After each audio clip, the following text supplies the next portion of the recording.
Magandang araw mga kaibigan, ako nga pala si NJ at welcome sa NJ Mejia TV. Dito sa ating channel, pag-uusapan natin ang mga paksang may kinalaman sa kultura, buhay, at politikang pang-Pilipino. Kaya, kung interesado ka sa mga paksang ito, siguradong magugustuhan mo dito. Huwag na rin kalimutang i-like, share, at mag-subscribe na rin para sa ating channel. Ngayon, simulan na natin ang ating talakayan. Tara, samahan niyo ako.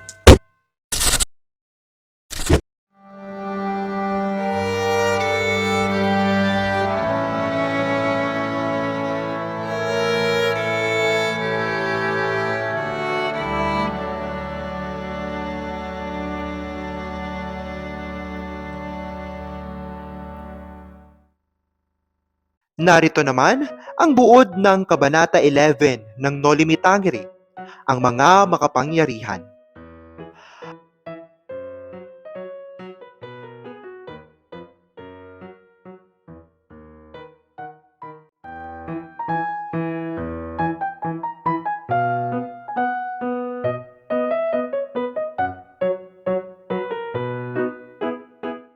Ang kabanatang ito ay nagpapakita ng mga taong may kapangyarihan sa bayan ng San Diego at kung paano nila ginagamit ang kanilang impluensya.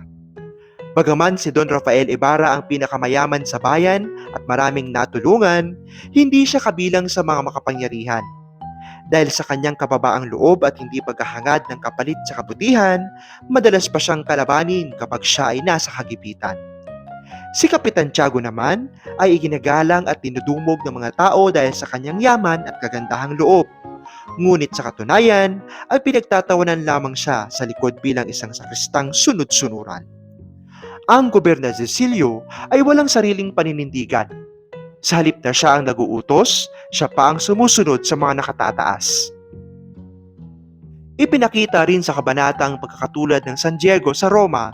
May mga simbahan at pinunong relihiyoso, ngunit sa halip na papa at hari, ang mga makapangyarihan dito ay sina Padre Salve, ang kura, at ang alperes ng Guardia Sibil. Si Padre Salvi, isang batang Pransiskano, ay tahimik, payat, at may mahinahon kaysa sa pinalitan niyang si Padre Damaso.